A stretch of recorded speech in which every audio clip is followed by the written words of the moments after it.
Гласот на Америка на македонски. Преку една деценија вашиот прозорец кон САД. А сега, директно од студиото во Вашингтон. Добро вечер. Го гледате ТВ журналот Newsflash на Гласот на Америка на македонски јазик. Јас сум Лилица Китановска. Председателот Обама се враќа во Вашингтон по одморот во Хаваи со неговото семејство. Тој воглавно беше далеко од очите на јавноста од 22 декември навамо. Започнуваме со вестите. Семејството Обама замина од Хаваи рано денеска од одморот што се одвиваше далеко од телевизиските камери. Непосредно пред тоа Обама доби поени во неколку легислативни потези на Конгресот. По враќањето пак ќе се соочи со новиот конгресен состав со опозиционите републиканци кои имаат контролата во представничкиот дом и со значително намалено мнозинство на демократите во Сенатот. Над Блискиот исток и поголемиот дел од Европа се случи првата соларна еклипса во годината. Замрачениот дел на сонцето зависи од локацијата на наблюдувачот. Најдраматично беше над Шведска, каде околу 85% од сонцето било блокирано. Нарачајте бесплатен календар на Гласот на Америка за 2011. Појдете на www.glasnaamerika.com или пак на нашата страница на Facebook Глас на Америка. Економијата не беше лесна тема во 2010-та за никого.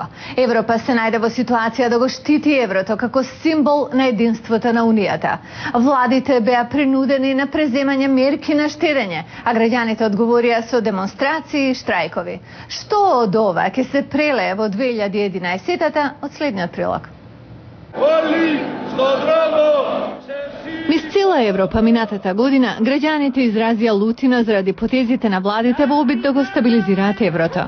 Во Грција имаше вистински улични борби кога Атина ги објави новите мерки за решавање на ситуацијата со долгот, за да добие пакет помош од Европската унија и Меѓународниот монетарен фонд. Демонстрации во Париз и Брисел ја обележаа зимата на незадоволство.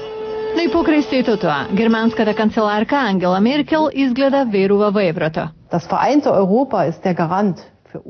Обединета Европа е гарант на нашиот мир и слобода. Еврото е основа на нашиот просперитет. На Германија и треба Европа и нашата заедничка валута.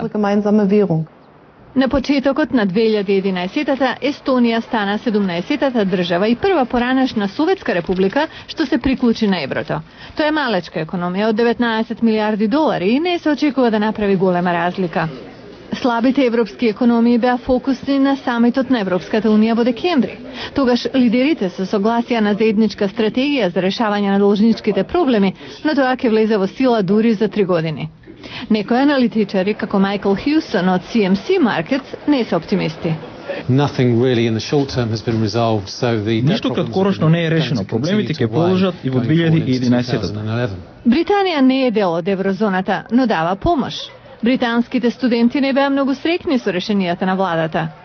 Тие и граѓаните низ цела Европа ветуваат нови демонстрации во 2011-та. Една од опциите што се предлагаат е издавање еврообврзници за да се распореди ризикот, но посилните економии како Франција и Германија се против. Германија, особено затоа што се уште плаќа за реунификацијата. Со оглед на фактот што Германија е дом на Европската централна банка и најсилна економија во Европа, сите очи сега се вперени таму. Широка лепеза на вести од областа на здравството доминираа во медиумите во 2010-та. Колера избувна во Хаити.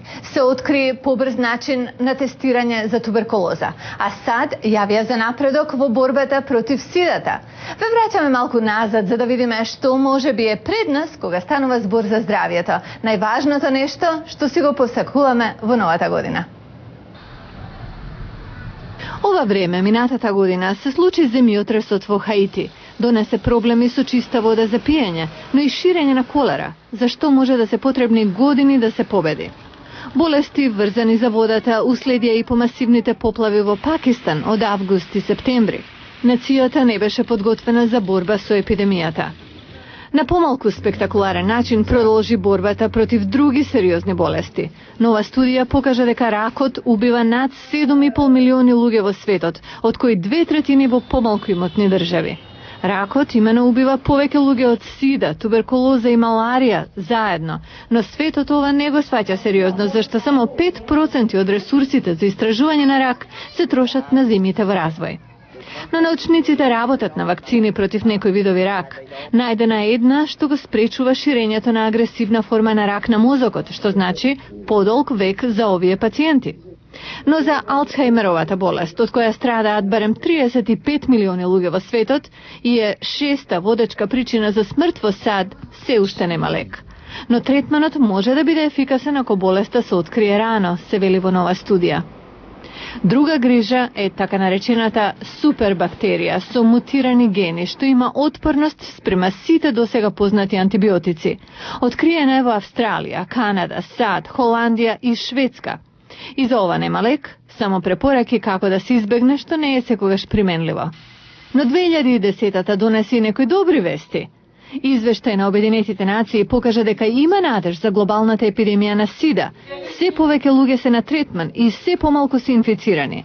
Најден е и антиретровирален лек што се покажал ефикасен. Друга голема вест беше тест што открива туберкулоза со 98% точност за само 2 часа и за тоа не е потребно специјално обучен персонал. Ова е болест каде раното откривање е клуч за нејзино лекување. Најдена е и нова полиовакцина, така што оваа болест може да е на прагот на искоренување. По сева ова, ако имате новогодишна резолуција во врска со вашето здравје, вклучете го и ова.